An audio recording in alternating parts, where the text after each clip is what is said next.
Hey, what is up guys, I'm KBHD here, and today at the Apple event I got to see the new iPhones, the iPhone 6s and the iPhone 6s Plus. They're both coming out in late September for the same price as the current iPhones were when they launched, so of course I took a good hard look. Now as expected, the design of the 6s is pretty much the same as the 6. In fact, the only way you'll be able to tell you have the 6s is by that little S badge on the back. Of course, also if you have the new rose gold color, which to my eye is really more of like a pale pink. But yeah, other than that, from top to bottom, all the way around the outside of this phone, it's the same phone. Although the new 6s Plus is actually a little bit heavier in the hand than the current 6 Plus, and I think we can thank Bendgate for that, since Apple is now using a 7000 series aluminum alloy to strengthen the body, but it's only a couple extra grams. So there are three main improvements to know about in the new iPhone: new specs, new cameras, and new display. So the spec bump is in the processing really. So the 6s is rocking a new Apple A9 chip, which is supposedly nearly twice as fast in the CPU and GPU performance, but that's really the only spec difference that they told us about. As far as I know, it's still 1GB of RAM, still the same non-removable battery, and still starting at 16 gigs of non-expandable storage. So everything else stayed the same, it's just adding the new A9. And the camera in the iPhone is really a bump that got me interested in it a lot. So before, the iPhone had an 8 megapixel camera, as we all know.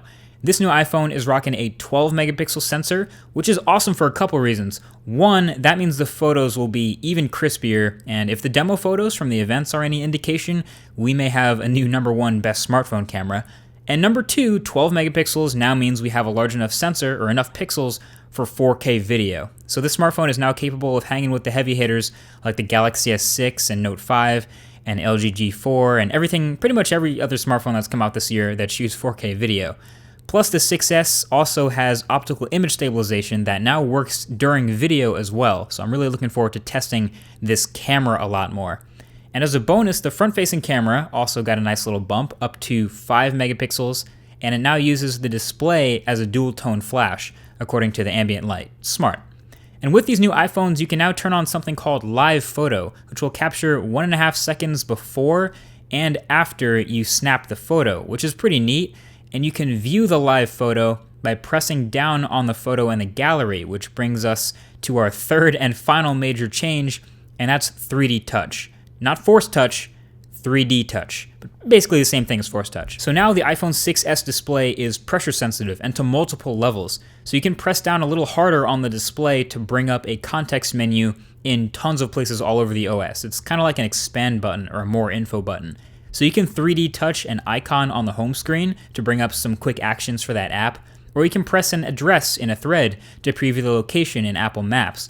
Or you can press a thread in a messaging app itself to preview what's in that thread. And with all these previews, if you like what you see, then you can press even harder to fully expand and bring yourself into it. Or if you don't want to, then you can release the Force Touch and then it shrinks itself back. So it seems like this can be useful at a level on a smartphone. It'll probably take some getting used to. The thing is, I was just playing it for a few minutes and I started to get the hang of it. And the Taptic engine in the phone is also larger and a bit heavier and is now much more precise, so it feels more like the Force Touch on the Apple Watch, which is impressive.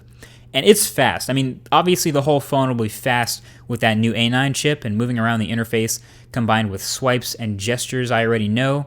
Combining that with the 3D touch just made it feel nice and fast. I don't know, the quick tip is with the home screen icons, you can press and then swipe over onto the action you want to perform, which was really quick. And multitasking with the 3D touch swipe in from the left side is also pretty quick now too, so definitely a little bit of a learning curve to get everything down and figure out where you want to use 3D touch, but it's promising. Also, third-party apps can and definitely will take advantage of this 3D touch too. So there was a couple things demoed. There was a game that can literally change weapons if you press the display harder. There was also apps like Facebook and Instagram that are already coded and updated to take advantage of 3D touch on the iPhone 6s. So there you have it. It's the new iPhone. The TLDR is it's faster, crispier, and a little more sensitive. So faster chip, faster Touch ID, faster UI, crispier for the cameras on the front and the back, and that 3D touch pressure sensitive display. It's not all super new stuff. I mean, lots of it has been seen in other smartphones before, but when going from iPhone 6 to iPhone 6s, this is about what I expected. Anyway, the full review will come when I get to use this guy as my daily driver, so let me know with a comment what you guys want to see tested right below that like button, and I'll get to hear your thoughts. Thanks for watching, and I'll talk to you guys in the next one. Peace.